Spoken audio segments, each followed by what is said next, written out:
A piece of the brimstone from the cities was lit at night, and soon there was a beautiful blue flame produced by the burning sulfur. A very strong aroma of sulfur filled the air, and was overpowering if one directly breathed the fumes.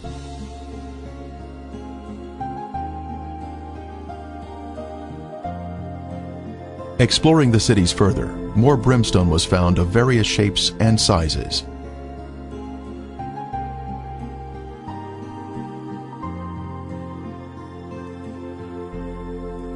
Several samples had been washed down to areas below and were added to our growing collection.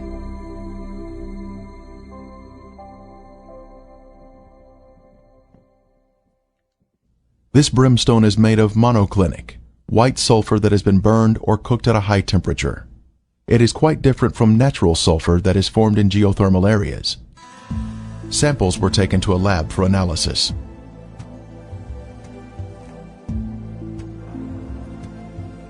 Each specimen was carefully separated and prepared for testing, with the outer portion cast aside.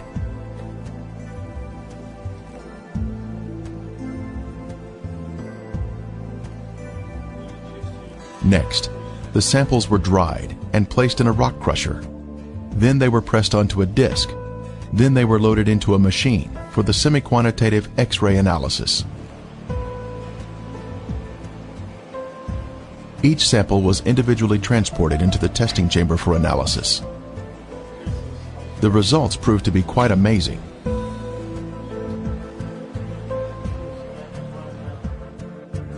As the samples were found to be 98% pure sulfur, unlike any other sulfur found on Earth.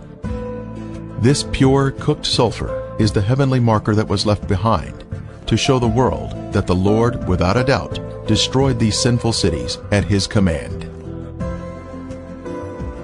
Critics have said that the sulfur is from volcanic activity, but that type of rhombic sulfur is only 40% sulfur and is of a crystalline form, unlike the white, compacted monoclinic form that is found in the ashen cities today.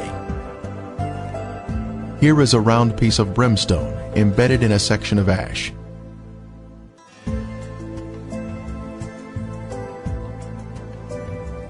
Another clump of ash contains a piece of brimstone that has a burn ring surrounding the unburned sulfur inside.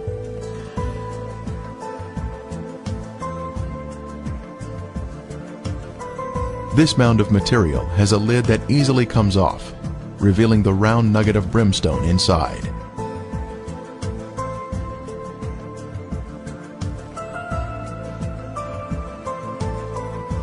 As we gaze across the southern end of the Dead Sea, we can view the El Lisan Peninsula in Jordan.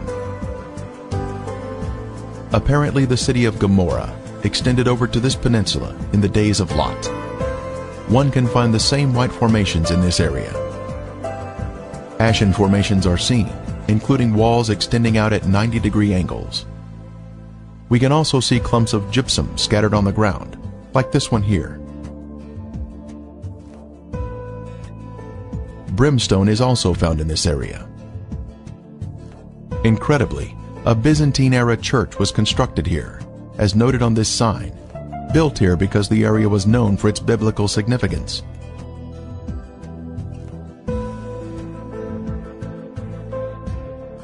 Back over at Gomorrah proper, we can see white, ashen worship structures built atop an acropolis or high place. Both a sphinx and ziggurat are seen here, side by side, much like what we see in Egypt at Giza, with the sphinx and the pyramids built in close proximity to each other.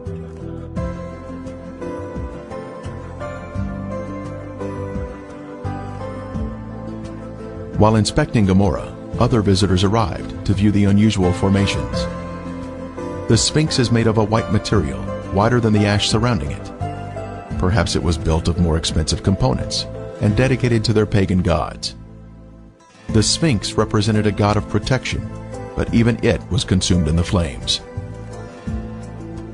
It is approximately 30 feet long and is quite impressive, both in its shape and size. Resting near it is the ziggurat, symmetrical in shape and also comprised of a special white material. Here we can see a ziggurat standing next to a symmetrical tower. Next, we can see an arched door between two pillars, and once again, another arched door.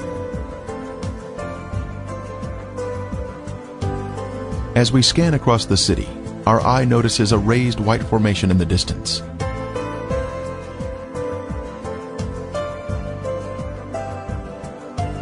As we near the formation, we can see it is in the shape of a ziggurat. It turns out there are actually two ziggurats on this raised acropolis.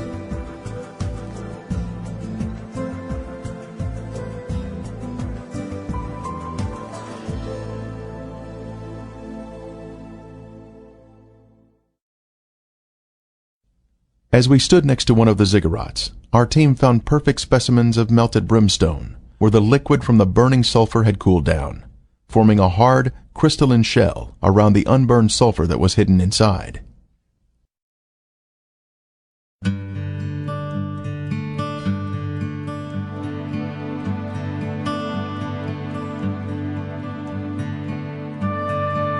On the outside of the ziggurat, we spotted a piece of brimstone fused into the side of the formation. Using a knife, it was opened, revealing the pure brimstone inside.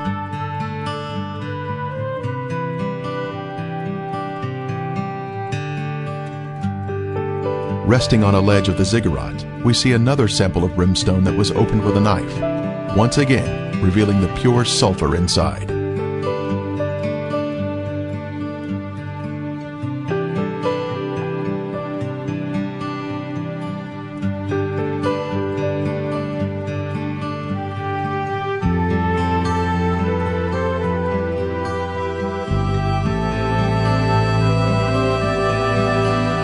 The most impressive evidence was this cremated bone fragment that was left behind from some lost soul of Gomorrah. The bone marrow inside was cooked until it had turned white.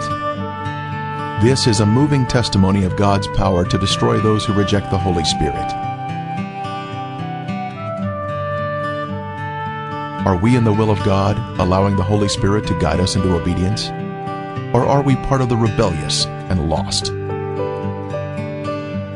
There is a future event mentioned in Revelation, but the cowardly, unbelieving, abominable, murderers, sexually immoral, sorcerers, idolaters, and all liars shall have their part in the lake which burns with fire and brimstone, which is the second death. The day is coming, burning like an oven, and all the proud, yes, all who do wickedly, will be stubble, and the day which is coming shall burn them up. The surface of the earth will be as a lake of fire, with all unrepentant sinners being consumed by fire and brimstone, just as Sodom and Gomorrah were destroyed. Friend, there is only one way to escape the punishing flames of the second death, and that is through Jesus Christ. Won't you ask Him to take over your life today?